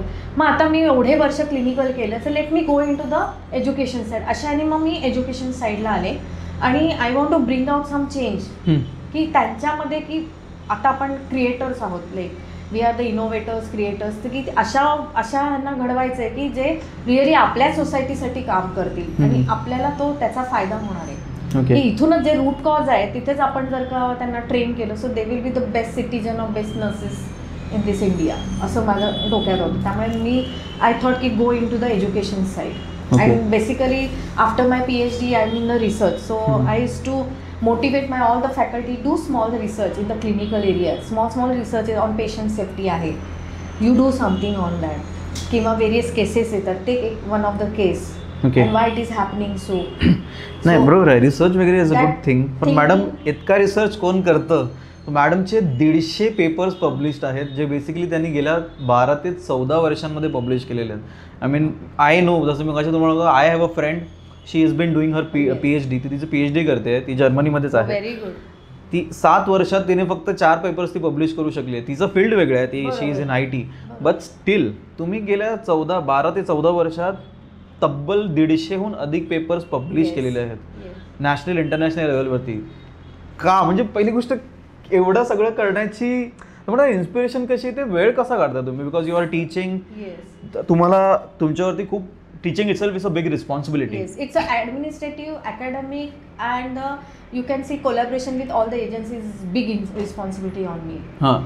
So पण मग ते कसं जमतं? कारण का तुम्ही मगाशी सांगत होता तुम्हाला घरी पोहोचेपर्यंत संध्याकाळ होते बऱ्याच वेळा. त्याच्यानंतर मग रिसर्च करून ते पेपर लिहून पब्लिश करणं, कारण का that itself is a big task. It's a process. म्हणजे स्टडी वगैरे करणं पण ठीक आहे, ते पब्लिश करणं सुद्धा ती एक प्रोसेस आहे. मग त्यात टाइम कसा काढताय तुम्ही? तेव्हा कसं असतं ना सर, की जेव्हा काही वेळेला आपल्याला बफर टाईम असतो, समजा आता ॲडमिशन प्रोसेस झाली आहे, मध्ये थोडासा 1 आठवडा बफर आहे, मग तेव्हा काहीतरी एखादा टॉपिक आला तर विचार करायचा, मग त्याच्याबद्दल लिहायचं, काही मटेरियल काढून ठेवायचं आणि मग ते तयार करून ठेवायचे एक पेपर आणि मग पब्लिश करायचे. आणि ते कसं झालं इव्हेंच्युअली, म्हणजे आता एक रिक्वायरमेंट पण झाली युनिव्हर्सिटीची. आम्ही युनिव्हर्सिटी जी आहे आमची Maharashtra university of health science जी नाशिकला आहे, तर त्यांची रिक्वायरमेंट कशी असतं, प्रत्येक वर्षी ते इन्स्पेक्शनला येतात. MUHS मॅन्डेट आम्हाला बनवावं लागतं. तर त्याच्यात प्रत्येक फॅकल्टीची त्यांनी रिक्वायरमेंट केली की तुम्ही गेल्या वर्षात तुम्ही काय केलं, स्टाफ डेव्हलपमेंट प्रोग्राम किती केले, पब्लिकेशन्स किती केले, किंवा तुम्ही ट्रेनिंग प्रोग्राम काय काय घेतलं, ह्याच्याबद्दल त्यांना अपडेट्स द्यायचे सर प्रत्येकाचे. So I thought as a principal I must have more than other people. की दॅट वॉज माय प्रिन्सिपल. असं नाही की तुम्ही लोकांना सांगताय तुमचेच पब्लिकेशन नाही, असं नको. म्हणून मी म्हटलं मी स्वतः केलं तर माझा स्टाफ करायला लागेल. म्हणून तुम्ही स्वतःला एवढं सेफ केलं की तुम्ही डायरेक्ट 150 पेपर्स पब्लिश केले. अजूनपर्यंत किती वेळ लागतो जनरली? म्हणजे सपोज तुम्ही एखादा इझिएस्ट टॉपिकवरती सुद्धा तुमचा रिसर्च करत असाल तर एखादा इझिएस्ट एखादा टॉपिक पिकअप करायचा आणि त्याच्याबद्दल तुम्हाला जे काय माहिती आहे ते सर्च करून त्याच्याबद्दल तुमचा एक्सपिरियन्स ऍड करून then you have to publish. पण वेळ किती लागतो असं साधारणतः? 1 आठवडा जातो एखादा पेपर. तुम्ही जर का मेटिक्युलसली बसलात तर होऊ शकतं. आणि माझ्याकडे कसं मी स्टाफला 2nd and 4th हॉलिडे दिलेले आहेत. 2nd 4thचा जो सॅटर्डे संडे असतो तो मला बफर टाइम मिळतो. ओके. किंवा आम्हाला काही वेळा पब्लिक हॉलिडेज आहेत, त्या पब्लिक हॉलिडेमध्ये प्लॅन करू शकते. ओके. तर अशा वेळेला आपण टाइम काढू शकतो. किंवा एक्स्ट्रा कधी कधी मी ऑफिसमध्ये बसते तर कधी 6 वाजेपर्यंत 7 वाजेपर्यंत मग एखादा टॉपिक बघितला की वाटलं की ह्याच्यावरती करावं. आता डोक्यांमध्ये कधी आलं की intermittent fasting for weight loss, मग त्याच्यावरती लिहायचं. किंवा वॉटर थेरपी त्याच्यावरती लिहायचं. म्हणजे असे काही जे मनात येईल त्याचे टॉपिक घ्यायचं आणि लिहायचं. काय असतं वॉटर थेरपी? जस्ट तुम्ही आता बोललात म्हणून. Like water therapy, intermittent fasting हा जो प्रकार आहे. वॉटर थेरपीमध्ये म्हणजे काही लोक की पाणीच पित नाही, मग त्याच्यामुळे त्यांना काय काय कॉम्प्लिकेशन्स. तो माझ्या आता सध्या पाईपलाईनमध्ये आहे. अच्छा, तुम्ही ऑलरेडी काम करताय? तुम्ही सांगू शकता ना, नाहीतर it's okay. Yes. Water therapy कसं असतं की राईट फ्रॉम द म्हणजे आपण जेव्हा मूल जन्माला येतं तो पाण्यामध्येच असतं. बरोबर असतं. म्हणजे आपण म्हणतो ना, आता आपण वॉटर डिलिव्हरी पण म्हणतो, त्याच्या खाली वॉटर हल्ली सुरू झालं ते. राईट. हल्ली पूर्वी आता झाले 3-4-5 वर्ष झाले वॉटर डिलिव्हरी आहे. त्या डिलिव्हरीच्या पोझिशन्स बदललेल्या आहे. म्हणजे ऑब्स्टेटिक गाण्यामध्ये खूप काही नवीन ट्रेंड्स आले. तर आता आपण म्हणजे जन्म येताच आईच्या पोटात असतो, पाणी असतो, तर पाण्यातच असतो, ते बेबी सॉलो करतं, बेबी पाणी म्हणजे पोटातलं पाणी तसंच असतं. म्हणजे आपण जन्माला आल्यानंतर पण आपल्याला पाण्याची गरज असते. 70 to 80% आपल्या बॉडीमध्ये पाणी असायला लागतं. तर पाण्याचं प्रमाण कमी झालं तर काय होऊ शकतं, तर आपल्याला म्हणजे कसं मेन कॉम्प्लिकेशन लगेच आपल्याला हेडेक होऊ लागतं किंवा डिझीनेस वाटतो, चक्कर आल्यासारखं वाटतं, पायात क्रॅम्प्स येतात. पण लोकांना कळत नाही हे क्रॅम्प्स कसले आहेत. डिहायड्रेशन होतं त्यांना कळत नाही. आणि पाण्यामुळे तुमचा वेट लॉस होतो हे त्यांना कळत नाही. म्हणजे तुम्ही जेवढं पाणी प्याल तेवढे तुमचे टॉक्झिन्स फ्लश होतात. आता त्याच्यात एक डिटॉक्स थेरपी पण आहे. तर त्याच्यावरती पण माझं एक चाललंय की काहीतरी करावं, पेपर लिहावा डिटॉक्स थेरपीवरती. एक वॉटर थेरपी. त्या वॉटर थेरपीने बेसिकली तुमच्या बॉडीतले जे टॉक्झिन्स असतात ते फ्लश आउट होतात. तुमची स्किन म्हणजे इतकी छान नितळ होते त्यांनी. ओके. बेसिकली. आणि वेट लॉससाठी आज मी तुम्हाला म्हटलं ते चांगलं होतं. आणि सर्क्युलेशन बेसिकली बॉडीतलं असल्यामुळे ते तुम्हाला खूप हेल्थसाठी खूप बेनिफिट. आता त्याचे बेनिफिट्स तुम्ही मी काढले तर पूर्ण माझे 10 पानं भरतील एवढं त्याचे बेनिफिट्स आहेत. स्पेशली ज्यांना डायबिटीस आहे त्यांना ते म्हणतात की तुम्ही जेवढं पाणी प्याल तेवढं तुमची शुगर तेवढी ती रक्तातली शुगर ती आतमध्ये म्हणजे स्टोअर होत नाही, ते सर्क्युलेशनमध्ये जातं. राईट राईट, बरोबर आहे. टॉक्झिन्स तुमचे निघून जातात, तुमची बॉडी पूर्ण अल्कलाईन तयार व्हायला मदत होते. कारण ॲसिडिक असेल तर तुम्हाला डिसीज कंडिशन होऊ शकतात, ॲसिडिक असेल तर डायबिटीस होणारच असं येते. म्हणजे there are so many inter related problem. So I am writing that paper on water therapy. Okay. कोणतं असं म्हणजे अजूनपर्यंत लक्षात राहिलेलं तुम्ही जे पेपर्स पब्लिश करतात एखादा चॅलेंजिंग टॉपिक असं? चॅलेंजिंग असेल तर खूपच मी लिहिलेत असं. त्यात मला आता आठवणं असे खूपच मला आवडणार आहेत. आता मी सध्या ह्याचं पण लिहिते आहे, डायबिटीज नाही. आता हे सगळं मी आत्ताचे पाईपलाईनमध्येच बोलले तुम्हाला. आधीचं म्हणजे मी एज्युकेशनवरतीच केलेलं आहे सर. इनोव्हेटिव्ह टीचिंग मेथॉडॉलॉजीवरती केलं आहे. नंतर PIH वरती लिहिलेला आहे पेपर. प्रेग्नन्सी इंड्यूस हायपरटेन्शन होतं त्याच्यावरती लिहिलेला आहे paper. That was very good. It was my PhD, my masters study. त्याच्यावरती मी पब्लिश केलं होतं असं. पण तुम्ही तुमच्या करंट इन्स्टिट्यूटमध्ये प्रिन्सिपल आहात. It's a immensely responsible job, right? काय असतं म्हणजे तुमच्या अंडर काय काय रिस्पॉन्सिबिलिटीज किंवा टास्क येतात? बेसिकली कसं असतं sir, right from the beginning establishment of the college.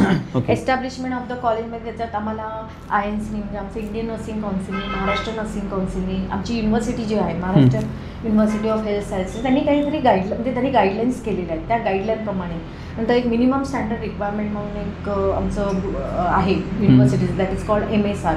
तर त्याप्रमाणे त्या सेटअपमध्ये त्या क्रायटेरियामध्ये बसून तुमचं कॉलेज सुरू करायचं. मग त्याच्यात तुमचं ह्युमन रिसोर्सेस आले, म्हणजे माझं स्टाफिंग आलं, टीचिंग नॉन टीचिंग झालं, माझे इक्विपमेंट्स आले. त्याच्यानंतर माझा हॉस्पिटल सेटअपचा हॉस्पिटल परमिशन, त्यांचे सगळे रेकॉग्निशन ते बघायला लागतं. त्याच्यानंतर आउटसाईड ज्या एजन्सी असतात त्यांच्याशी कोलॅबरेशन करावं लागतं. ह्या सगळ्या गोष्टी बघाव्या लागतात. परत ॲडमिशन प्रोसेस जी आमची थ्रू होते, थ्रू महाराष्ट्र CET पासून होते. आता पहिल्यांदा कसं नीट होतं, तर त्यांनी नीट आता नर्सिंगसाठी सेपरेट केली, महाराष्ट्र नर्सिंग CET केली. लोकांना माहिती नाही येते या, म्हणजे मी तर तुम्हाला वसई विरारच्या लोकांना माहितीच नाही की नर्सिंगसाठी वेगळी CET असते, त्यांना फक्त नीट आलं. त्यामुळे माझ्याकडे अशा काही स्टुडंट आल्या ना की त्यांनी नर्सिंगची CET न दिल्यामुळे त्यांना JNM मध्ये ॲडमिशन घ्यावी लागली आणि त्यांना एवढे छान मार्क्स आहेत, more than 60 they are having, 70-80 पण आहेत. मग अशा मुलांनी फक्त CET दिली नाही नर्सिंगची म्हणून त्यांना JNM मध्ये मला त्यांना घ्यावं. त्याला काही वर्कअराउंड नसतं कोणाचं की जर समजा त्याने CET नसेल दिली, मे बी त्याला काहीच वर्कआउट नाही, काहीच करू शकत नाही. कारण CETचा म्हणजे गव्हर्नमेंटचा रूलच असा आहे की तुम्ही CET असेल तरच घ्यायचं, नाही तर घ्यायचं नाही, असं आमचे खूप इन्स्ट्रक्शन्स आहेत त्याच्यासाठी. म्हणजे ॲडमिशन हे म्हणजे अगदी डोळ्यात तेल घालून घ्यावं लागतं असं. म्हणजे स्पेशली BSCचं डिग्री कोर्सचं, मग त्यांचे ते पासिंग रिक्वायरमेंट किती, मग फिजिक्स केमिस्ट्री बायोलॉजी 135 लागतं किंवा 50% लागतं, असं हे त्यांचे खूप क्रायटेरिया आहेत. परत कास्टचे, आता त्यांना आता जेवढ्या कास्टच्या मुली आहेत तर त्यांना आता गव्हर्नमेंटनी सगळं मुलींना फ्री एज्युकेशन केलं आहे. त्यामुळे त्यांचे पण सगळे डॉक्युमेंट्स बघायला लागतात कास्टचे, काहींचे नसतात. मग त्यांनी सांगितलं नुसत्या रिसिप्टवर ॲडमिशन द्यायची नाही. तर प्रत्येक गोष्टीत मी ॲडमिनिस्ट्रेशन म्हणजे जे ॲडमिन डिपार्टमेंट त्यांच्यावरती नाही रिस्पॉन्सिबल देऊ शकत. मला प्रत्येक स्टुडंटचं काउन्सिलिंग करावं लागतं, त्यांचे इंटरव्ह्यू घ्यावे लागतात अनऑफिशियली, म्हणजे त्यांचे लाईक डिसलाईक आणि त्यांचं काय फ्युचर प्लॅन हे सगळं बघावं लागतं. डॉक्युमेंट चेकिंग होतं आणि मग मला हँडओव्हर करावं लागतं माझ्या ॲडमिन इन्चार्जकडे. तर ह्या सगळ्या गोष्टी खूप मेटिक्युलसली बघायला लागतात. आणि अजूनपर्यंत गॉड ग्रेस आम्हाला कसल्याही प्रकारचं डिस्क्रिपन्सी आम्हाला गव्हर्नमेंटमधून आली नाही आणि सगळे थ्रू झालेले आहेत स्टुडंट. म्हणजे असं नाही की तुमची ही डिस्क्रिपन्सी हे डॉक्युमेंट नाही ते नाही, असं कधीच झालं नाही. सगळं व्यवस्थित म्हणजे झालेलं आहे. किती स्टुडंट असतात असे पर बॅचमध्ये तुमच्याकडे? JNMसाठी आम्हाला 40ची कपॅसिटी आहे आणि BSCसाठी दोन्हीकडे 40-40ची इंटेक कपॅसिटी. 40. JNM मध्ये काय काय? JNMच्या अंडर काय काय येतं? जनरल असतं, राईट? General nursing midwife. त्यांच्यामध्ये कसं first year, second year, third year असतं. फर्स्ट इयरला त्यांचं बिहेवियरल सायन्सेस असे सिम्पल सब्जेक्ट असतात आणि फाउंडेशन ऑफ नर्सिंग असतो की जे बेसिक प्रोसिजर असतात आणि त्याच्यात त्यांना न्यूट्रिशन असतं, फिजिक्स असतं, मायक्रोबायोलॉजी असतं, बेसिक सब्जेक्ट जे सायन्स बेस असतात ते. सेकंड इयरला मग त्यांना मेंटल हेल्थ येतं, मेडिकल सर्जिकल नर्सिंग येतं. म्हणजे जे BSCला असतं पण ते थोडंसं मिनिएचरमध्ये. म्हणजे कसं BSCमध्ये इनडेप्थ नॉलेज द्यावं लागतं, पण ह्यांनाही द्यावं लागतं पण त्यांच्या लेवलला द्यावं लागतं, त्यांच्या सिम्पल वेनी समजावं लागतं. त्यांचा सिलेबस वेगळा आहे, ह्यांचं सिलेबस वेगळं आहे. फक्त फरक असा आहे. आणि थर्ड इयरला त्यांना मिडवायफ्री असतं, कम्युनिटी हेल्थ नर्सिंग असतं. फक्त फरक ह्यांचा कसा आहे, 3 वर्षाचा आहे, 4 वर्षाचा आहे. आणि JNMला कसं असतं ना sir 900 hours per year clinical जास्त असतं, त्यांना हँड्स ऑन स्किल जास्त असते, थिअरॉटिकल खूप कमी असतं. ओके. म्हणजे थेअरी म्हणजे म्हणावी तशी अशी एवढी नसते, पण जेवढी 900 आवर 900 they are in the clinical area. पूर्ण वर्ष आम्ही पहिले कसं करतो त्यांची थिअरी मॅक्झिमम संपवतो आणि मग नंतर मग पार्शली करतो, पहिली थिअरी आणि मग प्रॅक्टिकल, मग पूर्ण वर्षभर आम्ही त्यांना. ते आज कसे म्हणजे किती एका वर्षाचे असतात? एका वर्षाचे 900 आवर्स त्यांना क्लिनिकलला द्यावेच लागतात, कारण ते त्यांना हँड्स ऑन स्किलसाठी मोर फोकस केलं जातं. आता मी तुम्हाला आत्ताचं रिसेंट एक्झाम्पल देते. कोविडच्या वेळेला सगळीकडे सेंटर्स होती, वरळीला होतं, महालक्ष्मीला होतं, इथे पण मला वाटतं वसई विरारला. पण तेव्हा हे जे JNMचे स्टुडंटनीच पूर्ण त्यांना केअर दिली होती. तेव्हा BSc नर्सिंग स्टुडंट हॉस्पिटलमध्ये होते, मग त्यांना केअर कोण देणार? तेव्हा JNMच्या स्टुडंटनी जी त्यांची केअर घेतली ना डे नाईट, म्हणजे इट वॉज, म्हणजे लोकांना भीती वाटायची की या कोविडच्या पेशंटबरोबर राहणं हे त्यांना अतिशय म्हणजे भीती वाटायची त्यांना अक्षरशः. त्यामुळे पण त्या मुलींनी म्हणजे एवढं डेडिकेटेड होत्या की त्यांनी जाऊन फ्रंट वॉरियर म्हणतात ना, तसं त्यांनी केअर दिली. आणि त्याच्यानंतर गव्हर्नमेंटनी डिसाईड केलं की JNM बंद करायचं नाही. त्याच्या आधी, कोविडच्या आधी गव्हर्नमेंट म्हणत होते JNM बंद करा, म्हणजे त्यांचं तेच चालू होतं, JNM बंद होणार. त्यांनी सांगितलं पण पेशंट स्टुडंट घेऊ नका. जेव्हा नंतर मग गव्हर्नमेंटने डिक्लेअर केले नाही JNM बंद करायचं नाही, because of JNM student this society we can see the people are happy, we are saving the people, I mean people's life. म्हणजे त्यांच्या कोविडचा त्यांनी जी सर्व्हिस दिली त्याचा एवढा इम्पॅक्ट होता की गव्हर्नमेंटला त्यांचा डिसिजन रिसीड करावा लागला. आणि they are dedicated to the patient पूर्ण, म्हणजे कारण त्यांना बेसिक माहिती होतं, त्यामुळे they could give the care to the patient. आणि ते सुद्धा नुसती केअर नाही, by using PPE personal protective equipment घालायचं, त्यांची काळजी घ्यायची, डे नाईट त्यांनी सर्व्हिसेस दिली. म्हणजे BSc पण होत्या, नाहीच नाही, पण त्यांनी जेवढं लीड केलं, इव्हन बँद्राला जेवढं लीड केलं ना तेवढं कोणी केलं नसेल.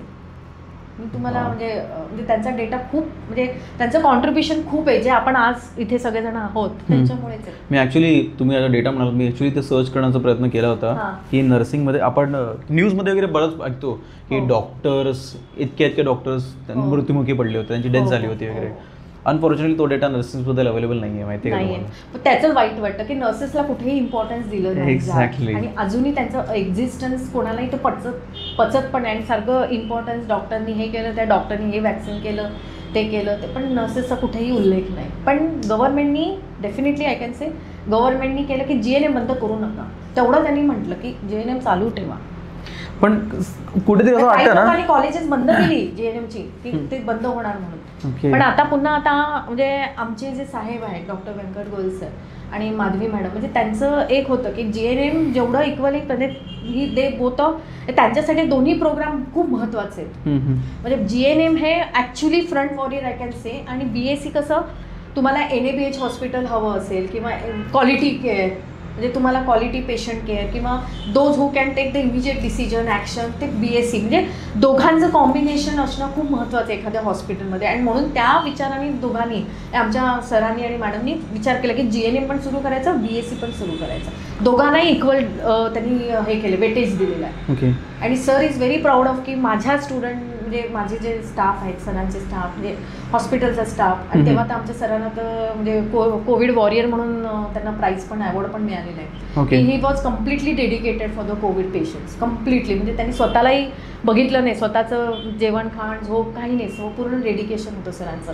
आणि त्यांचं बघून सगळ्या स्टाफनी पण तेवढंच जिद्दीने काम केलं होतं, म्हणजे त्यांनी खूप सर्व्हिसेस दिल्या तिथे. आणि त्यांचं असं म्हणणं की JNM students are always helpful आणि इव्हन BSc ऑल्सो. त्यामुळे त्यांनी दोघांना एवढं छान इक्वल वेटेज दिले. इव्हन रिसोर्सेस, आता आमचं कॉलेज तुम्ही बघितलं ना तर वेल इक्विप्ड आहे. म्हणजे INCनी एवढं जे स्क्वेअर फीट एरिया सांगले त्याच्यापेक्षा पण जास्त आम्हाला पूर्ण सेकंड फ्लोअर दिलेला आहे. पूर्ण म्हणजे जे नर्सिंगला जे स्टेटस दिले ना ते बाकी कोणी देणार नाही. म्हणजे मुंबईसारख्या, म्हणजे आपल्या मुंबई रिजनमध्ये सगळ्यात द बेस्ट कॉलेज आहे कॅन्से. म्हणजे इन्फ्रास्ट्रक्चर वाईज, स्टाफिंग, म्हणजे त्यांनी कुठेही कॉम्प्रोमाइज नाही केलं. जितकं स्टाफ रिक्वायरमेंट युनिव्हर्सिटीच्या रिक्वायरमेंटप्रमाणे पूर्ण स्टाफ आहे, टीचिंग, नॉन टीचिंग. आणि ते खरंच खूप ह्यूज आहे. मी बघितलंय, येऊन बघा, मी बघितलंय, मी ऍक्च्युअली शूटिंग केलं होतं आपल्या वेबसाईट. आता अजून आम्ही डेव्हलप केलंय. तुम्ही तिला म्हटलं माझ्या असिस्टंटला की पुन्हा आपण अपडेट करूया आपली वेबसाईट. आणि जे आम्ही इव्हेंट्स करतो, आता आमच्या स्टुडंटनी ऑर्गन डोनेशन आमच्याकडे त्याचं त्यांनी ओपन केली OPD, तर त्याच्यासाठी आम्ही रॅली काढली होती आमच्या स्टुडंटनी. आणि आपल्या मॅरेथॉनच्या वेळेला पण त्यांनी खूप आमच्या स्टुडंटनी तेव्हा सरांबरोबर राहून, म्हणजे ते असतात ना, म्हणजे डॉक्टर्स हेल्थकेअर फॅसिलिटी आमचे सर असायचे, कोणाला काही इमर्जन्सी लागली तर सर आणि आमची टीम, हॉस्पिटलची टीम आणि आमचे स्टुडंट सगळेजण म्हणजे तिथे मॅरेथॉनच्या वेळेला प्रत्येक मॅरेथॉनला असतात आमचे स्टुडंट, करतात ऑर्गन डोनेशनवरती, रॅली काढतात. नंतर आता HIV एड्सचं त्यांचं ट्रेनिंग झालं, म्हणजे VVMCच्या हॉस्पिटलच्या लोकांनी सांगितलं डॉक्टर्सनी की आम्ही येऊन त्यांना ट्रेनिंग देतो. म्हणजे स्वतःहून ते सांगतात आणि ट्रेनिंग, आणि आमचे स्टुडंट पण दरवेळेला रेडी असतात कोणताही करायला. परत आमच्या साहेबांनी म्हणजे मॅनेजमेंटनी हे सेफ्टीसाठी, सेल्फ डिफेन्ससाठी त्यांनी प्रोग्राम केला होता त्यांना, की मुलींनी कसं मुलांनी आणि मुलींनी सेल्फ डिफेन्ससाठी प्रॅक्टिसेस घेतले. त्याचे दरवर्षी त्यांचे प्रोग्राम घेतात की तुम्ही सेल्फ डिफेन्स कसे व्हाल स्वतःला, कारण आता woman safety is very important. Exactly. त्या ह्यानी ते पण म्हणजे ह्या को करिक्युलर ॲक्टिव्हिटी पण आमच्या इतक्या चालतात की मुलं, and they are very happy. प्रत्येक इंटरनॅशनल डे आम्ही सेलिब्रेट करतो कॉलेजमध्ये, तर ते त्याचे व्हिडिओ मी दरवेळेला सरांना सांगते, आशुतोष सरांना, की तुम्ही अपलोड आमचे करा, असं म्हणजे ते आमचं आम्ही दरवेळेला टाकत राहतो काही ना काही. पण त्याचं क्रेडिट मॅडम तुम्हाला पण गेलं पाहिजे, since you are leading the college. तुम्ही मगाचपासून डॉक्टर गोयल त्यांच्याबद्दल बोलताय, पण obviously credit goes to you also, because sir नाही, कधी काय असतं आपण वन मॅन शो असं कधी नसतं, टीम वर्क. आणि सरांचा पहिल्यापासून जो बॅकअप होता की ही एक जागा आहे, आणि त्यांनी इतकं म्हणजे INCच्या म्हणजे आपण म्हणतो ना त्यांच्या क्रायटेरियाप्रमाणे बरोबर सेट करून दिलं होतं.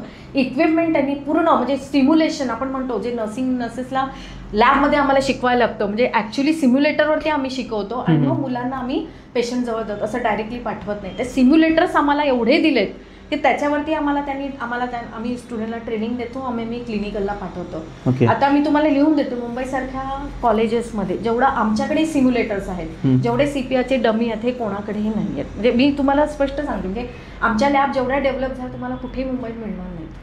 म्हणजे तेवढं आम्हाला सरांनी एवढं प्रोव्हिजन दिलं, इक्विपमेंट, नंतर इन्फ्रास्ट्रक्चर, आणि माधवी मॅडमचा तर कॉन्स्टंट सपोर्ट असतो.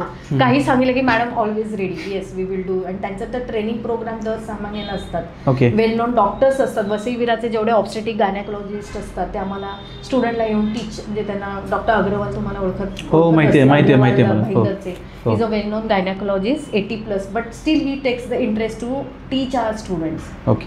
आमच्या स्टुडंटला येऊन शिकवतात, आणि खूप कार्यक्रम आमचे प्रोग्राम सुरू असतात.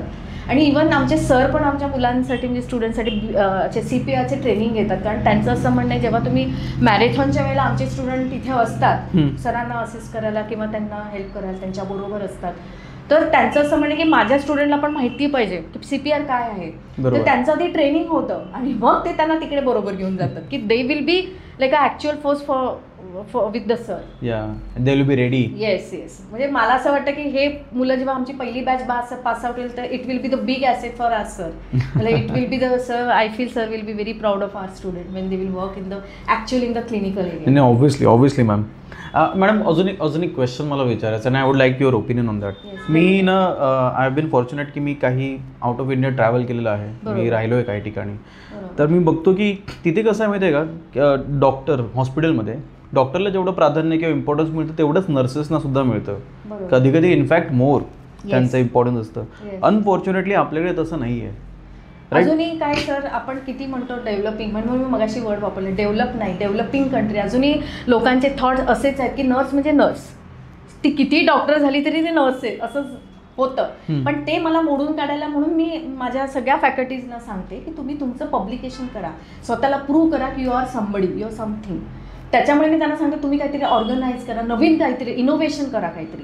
So people will give respect. Unless you do something, people will not give respect. But other than that, government काही करू शकतं का याच्यामध्ये? सिनियर हायर ऑथॉरिटीज कडून काही केलं जाऊ शकतं का? तुम्हाला काय वाटतं? इज इट पॉसिबल की ते काही करू शकतात? बिकॉज काय असतं ना सर, प्रत्येक ठिकाणी लिमिटेशन्स असतात.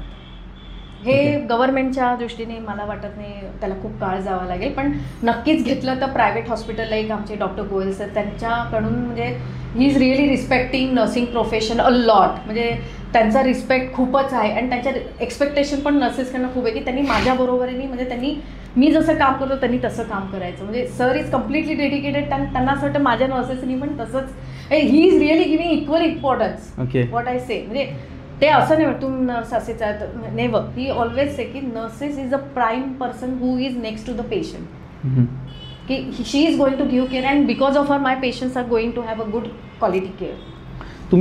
तुम्ही पण स्वतः, मी ॲक्च्युली तुमच्या प्रोफाईलमध्ये सुद्धा वाचलं आहे, तुम्ही बरेचसे वेगवेगळे कोर्सेस केलेले आहेत आणि तुम्ही you are well aware about internationally कसं असतं किंवा नर्सिंग जे फील्ड आहे ते इतर कंट्रीजमध्ये कसं आहे, कॅनडा झालं किंवा दुसऱ्या कंट्रीजमध्ये झालं, काय डिफरन्स वाटतो तुम्हाला? सर डिफरन्स असं आहे, त्यांच्याकडे रिइन्फोर्समेंट खूप असते. आपल्याकडे एकदा एखादी नर्स म्हणजे ती शिकली की ती हॉस्पिटलला जी लागली ती कंटिन्युअस मोनोटोनस जॉब करते, की फंक्शनल वर्क करते. पण तिथे कसं आहे, कॉन्स्टंट हॅमरिंग चालू असतं, कॉन्स्टंट ट्रेनिंग चालू असतं आणि त्यांना डिजिटल एजमध्ये त्या असतात. इथे आपल्याला कसं आहे, आपल्याकडे डिजिटल एज नाही असं नाही, पण त्यांना स्पेशली त्यांचे सर्टिफाईड कोर्सेस होतात आधी, मगच त्या क्लिनिकलला येऊ शकतात. त्यांच्याकडे ते केलं जातं. आता इथे पण आपण कॉर्पोरेट प्रायव्हेट सेक्टरमध्ये करतो, त्यांना इन सर्व्हिस एज्युकेशन देतो, ओरिएंटेशन प्रोग्राम करतो. पण कितीही झालं तरी त्यांची टेक्नॉलॉजी खूप ॲडव्हान्स आहे आपल्यापेक्षा, तर त्याला थोडा काळ जावा लागतो. But still we are matching to their expectations. Still, I can say even Indian nurses are very talented, equal to them. I can tell that. नाही ऑब्व्हियसली टॅलेंटचं तर चान्स उडत नाही, म्हणून तर आपल्या एवढे नर्सेस बाहेर जातात. एक्झॅक्टली, किंवा आपल्या नर्सेसची डिमांड आहे. डिमांड आहे. एक्झॅक्टली. तुम्ही आता जस्ट म्हणालात डिजिटल एज, आता जसं की आपल्याकडे more and more we are moving towards AI. Yes. नर्सिंगमध्ये काही यूज होऊ शकतो का AIचा, तुम्हाला काय वाटतं? Absolutely it is happening. कसं असतं ना sir, AI is definitely artificial intelligence. तर ह्याच्यामध्ये आपण म्हणतो की it's a digital upgradation I can say, and it is a like an artificial brain which has a digital cells in the brain. जसं तसं त्या AIचं असतं. It is a software plan structure software, it is installed into that particular machine or equipment. आता त्याचं example द्यायचं झालं तर जेव्हा पेशंट ॲडमिट होतो आपण त्यांना मॉनिटर लावतो, पेशंटला मॉनिटर लावतो, एखादा सेन्सर लावतो आणि म्हणजे त्याचा सेन्सर लावलेला असतो, त्याच्यामुळे आपण त्यांचं ECG कळतो, त्यांचं हार्ट रेट समजतात, त्यांचे पल्स रेट समजतो किंवा ECG त्यांचे फ्लक्च्युएशन दिसतं. तर ते it is kind of AI, कारण ते कसं already that is the programming is done by the particular company. Semen असेल किंवा ॲबॉट कंपनी, ज्यांचे जे इक्विपमेंट असेल ते त्यांनी ते प्रोग्रामिंग करून दिलेलं आहे. जेव्हा तो सेन्सर बॉडीला लागतो तेव्हा त्यांचे ECGचे व्हेरिएशन्स दिसतात. तर ते दॅट इज म्हणजे हे जे AI केलं त्याच्यामुळे आपलं काम खूप हलकं झालंय. We don't have to take constantly BP किंवा त्यांचं पल्स किंवा कॉन्स्टंटली ECGची गरज नाही. ते कंटिन्युअस ECG त्या स्क्रीनवर येऊ शकतो. त्याच्यात काय व्हेरिएशन लगेच तो बीप वाचतो, तर इमिजिएटली डॉक्टर्सना नर्सेसना कळतं की something is wrong. Then they call doctor, they do some changes. ECG they again they will see, म्हणजे ते it's is kind of AI only.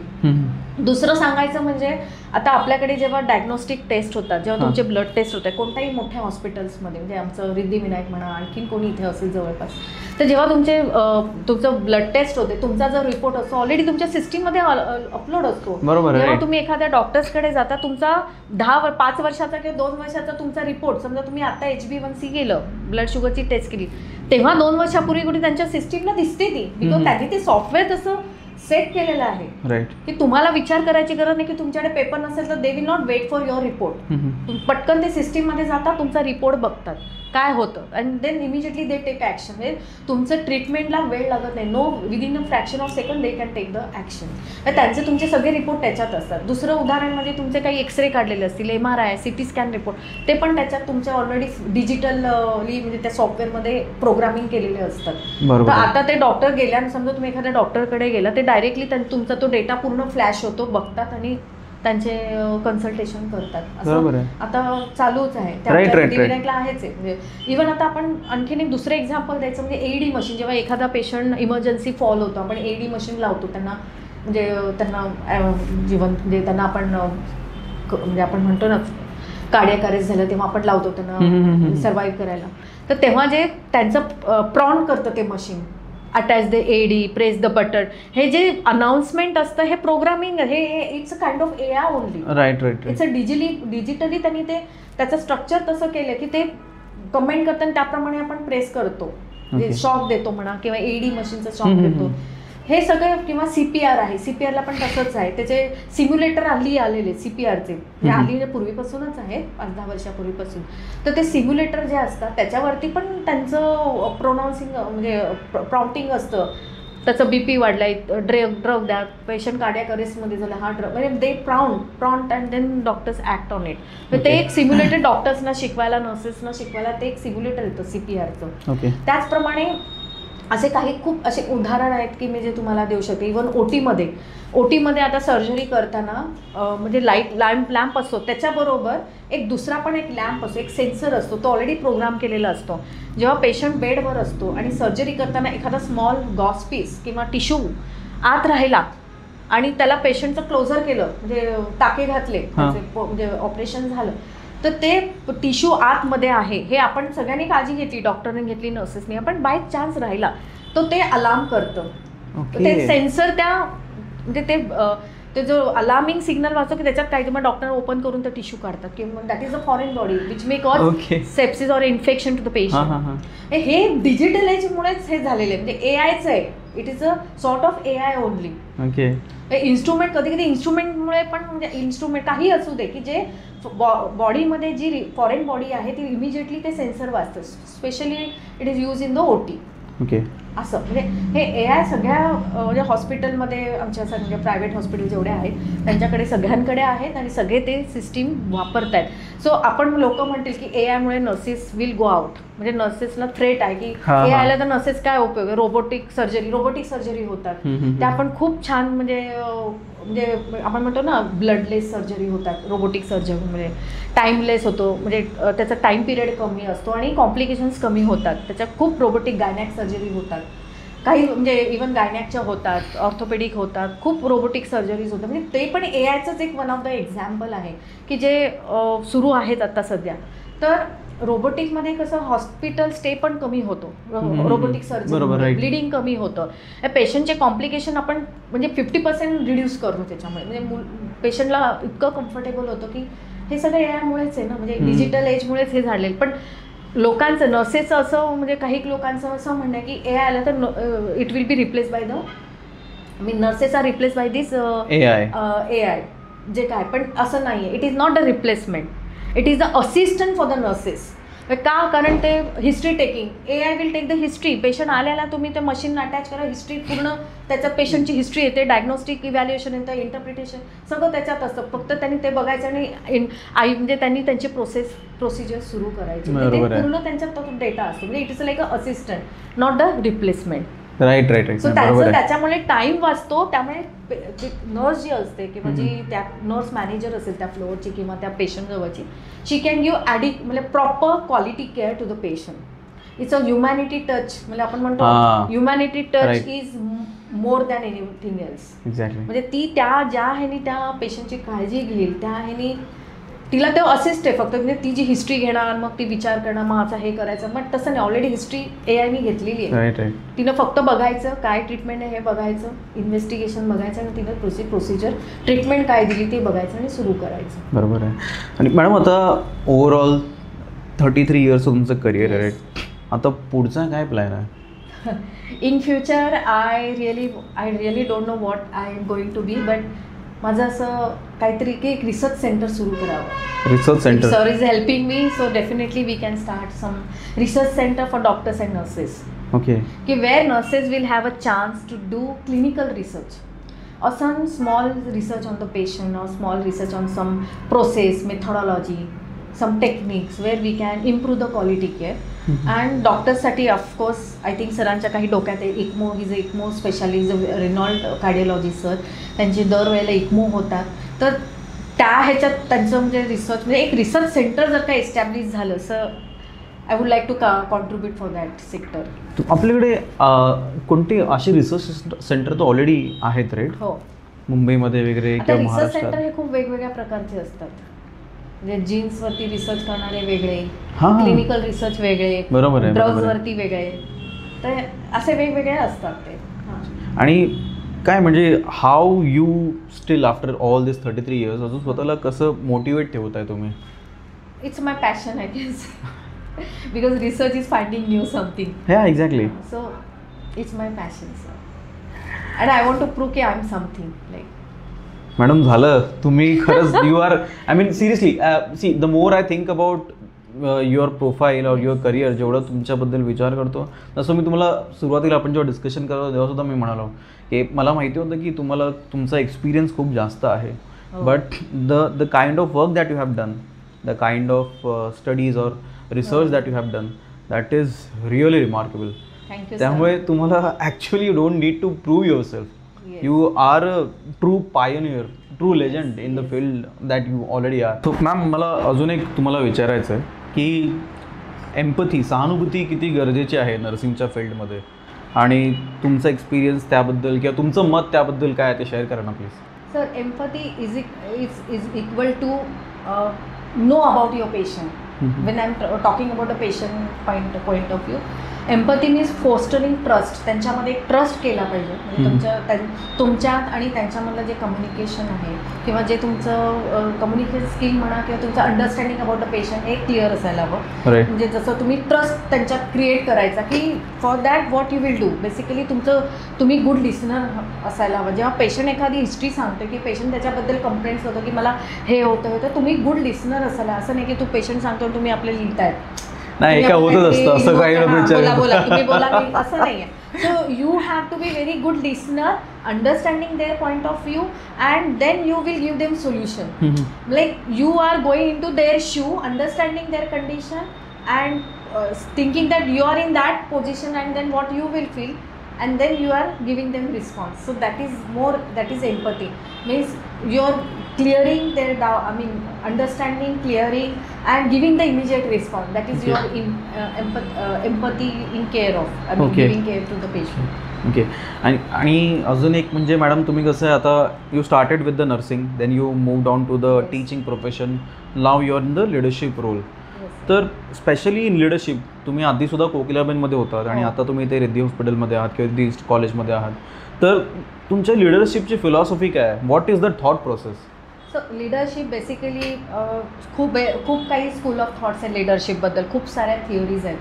पण त्याच्यामध्ये what I like, there are 3 types of leadership. Autocratic, like a leader, like a Hitler style, की मी सांगेल तसं वागायचं सगळ्यांना, म्हणजे मी बोलेल तसं, मी सांगितलं तसंच करायचं, मी सांगेन ती पूर्व दिशा, म्हणजे ऑटोक्रेटिक लाईक डायरेक्टिव्ह लाईक. आणि ही जी डेमोक्रेटिक पार्ट आहे तो म्हणजे तुम्ही त्यांच्याबरोबर राहून त्यांचे वेगवेगळे इनपुट्स घ्या, त्यांच्याशी बोला, त्यांचे काय सजेशन व्ह्यू आहेत ते कलेक्ट करा आणि मग तुम्ही तुमचं सजेशन द्या. डायरेक्टली तुम्ही सांगा मी असं सांगितलं असं, मग ती इफेक्टिव्ह नाही होत, मग लोक सोडून जाणार, मग प्रॉब्लेम्स क्रिएट होणार. ह्याच्यापेक्षा तुम्हाला काय वाटतं, ह्याच्याबद्दल तुम्हाला काय वाटतं, त्याच्याबद्दल तुमचं काय सोल्युशन आहे ते घेऊन मग तुम्ही जेव्हा सजेशन घेता किंवा तुम्ही डिसिजन घेता, दॅट इज मोर इफेक्टिव्ह. आपण ट्रान्सफॉर्मेशनल लिडरशिप पण हल्ली म्हणतो. आणि basically this leadership is nothing but influencing people. Yeah, exactly. Like you are influencing your you're motivating people, influencing people. So that is your leadership. And when you are transforming in the nursing care, when you are transforming your leadership into nursing care, you have to be very proactive. You have to ask the patient. Patient will not come to you and tell you. When you are going to bedside, you have to ask what is your problem, listen to them. And that's how you have to take everywhere initiative. Then only your leadership skill will come up. Okay. मतलब you will not talk will not think की patient आएगा, patient आला तरच मी बोली, त्यांनी सांगितलं तरच मी ऐकली. नाही, you take a lead part of it. You talk with the patient, concern about them and show the interest. You show that you are interested in their what they are talking. So that is your transformation leadership has to be there along with you always. Okay. And basically leadership is what just achieving the organizational goal. So beliefs, if you are asking, so you must have your own values, your own facts and belief, and then you will see that other people how they are taking the leadership part. आणि madam नर्सिंगमध्ये सध्या काय scope आहे, म्हणजे काय branches आहेत नर्सिंगच्या under, किंवा आता आपल्याला असं वाटतं ना की नर्सिंग म्हणजे काय फक्त बाबा बुवा जा हॉस्पिटलमध्ये ट्रे पकडून उभे राहा, असं लोकांची धारणा असते. पण त्याच्या व्यतिरिक्त there must be like many branches, right, many other things किंवा त्याबद्दल थोडं सांगा ना प्लीज. सर बेसिकली आफ्टर जेव्हा आपल्या स्टुडंट्स बाहेर पडतात, ग्रॅज्युएट नर्स म्हणतात, पूर्वीच्या काळी नर्स म्हणायचे, आता पेशंटला सुद्धा आपण पेशंट म्हणतो, पण आता क्लायंट म्हणतो आपण पेशंटला. तसं नर्सेस आपण नर्स स्टाफ नर्स नाही म्हणत, आपण नर्सिंग ऑफिसर ही एक नॉमेनक्लेचर म्हणजे हे नेम नॉमेनक्लेचर दिले, नर्सिंग ऑफिसर म्हणजे जी फ्रंटलाईन केअर देते, म्हणजे जी पेशंटला केअर देते ती, म्हणजे हॉस्पिटल साईडचा जर का विचार केला तर की हॉस्पिटलमध्ये काम केलं तर त्यांना आता नेम्स पण आपण वेगवेगळे दिलेत. नर्स मॅनेजर, त्यांची जी इंचार्ज असेल, म्हणजे आता 4-5 नर्सेस एका ICUत असतील किंवा एका फ्लोअरला असतील किंवा एका वॉर्डला असतील, त्यांची जी लीडर असेल तिला आपण टीम लीडर म्हणणार. हे असे त्यांनी वेगवेगळे नॉमेनक्लेचर्स दिले, तर त्यांच्या किंवा फ्लोअर सुपरवायझर्स दिलेले आहेत. ओके, असं म्हणजे असे त्यांचे नॉमेनक्लेचर दिले की नर्सिंग सुप्रिडंट, डायरेक्टर असं झालेले आहेत त्यांचे. आता म्हणजे ती नर्स क्लिनिकलला पण राहू शकते. आता क्लिनिकलला सुद्धा she can become a colostomy nurse, म्हणजे जेव्हा बॅग एखाद्या पेशंटला बॅग असेल, म्हणजे जेव्हा त्यांचं ऑपरेशन होतं कॅन्सरचं तेव्हा बॅग लावलेली असते, त्याची केअर असते. नंतर डायबेटिक नर्स म्हणून ती डिप्लोमा कोर्स असतो, डायबेटिक नर्स, डायलिसिस नर्स असते. नंतर बेडसोर केअर नर्स असते, इन्फेक्शन कंट्रोल नर्स असते, she will take care of all hospital infection control. त्याच्यानंतर सर्जिकल नर्स असते, जी विल सी की जे पोस्ट ऑपरेटिव्ह जे ड्रेसिंग असतात तीच करणार, कारण she is expert, she has taken that training, diploma course. OT nurse असते. अशा वेगवेगळ्याच्या म्हणजे कोर्सेस असतात.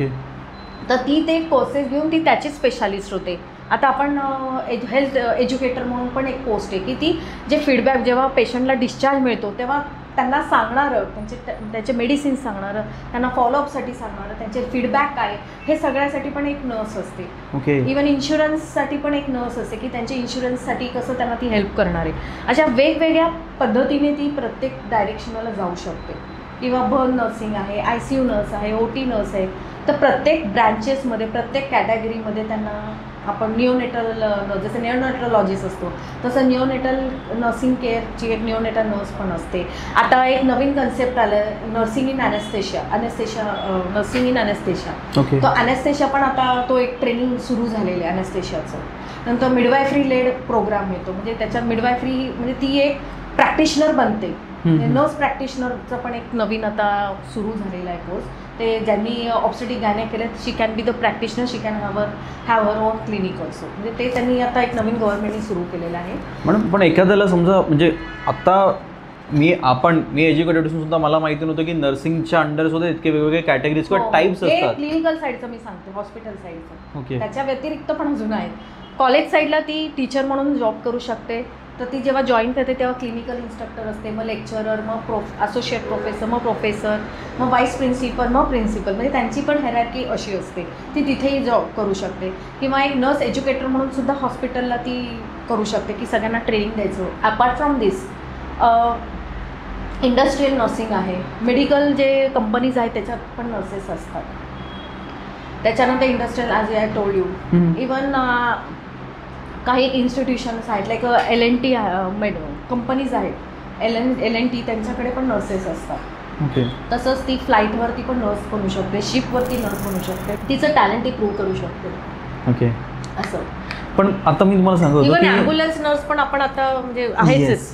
पण मॅडम कळणार कसं, म्हणजे इज देअर एनी वेबसाईट किंवा, कारण का मलाच माहिती नव्हतं की एवढ्या कॅटेगरीज असतात. मग ते एखाद्याला समजा म्हणजे माझ्याकडे कोण असेल who is interested in becoming a nurse, मग त्याला कसं मिळू शकतं करिअर गायडन्स किंवा फॉर नर्सिंग कॉलेजला येऊ शकतात, आम्ही त्यांना देऊ शकतो. त्यांना काय करिअर गायडन्स, इव्हन ते मिलिटरी नर्सेस म्हणून त्यांना खूप छान स्कोप असतो आणि त्यांच्या त्या सर्व्हिसेस खूप छान असतात. म्हणजे त्यांना कॅडर पण त्यांचं चांगलं असतं, म्हणजे त्यांचं पे स्किल पण चांगलं असतं आणि त्यांना फॅसिलिटीज पण खूप चांगलं असतात. अदर दॅन दिस गव्हर्नमेंटच्या वगैरे कुठल्या अशा वेबसाईट्स आहेत का ज्याच्यावरती हे सगळे इन्फॉर्मेशन मिळते नर्सेससाठी? असं कुठेही म्हटलं नाही आहे. तुम्ही एखाद्या कॉलेजला गेलं तरच तुम्हाला ह्या माहिती कळेल. आमच्यासारख्या कॉलेजला आलं तर तुम्हाला मिळेल.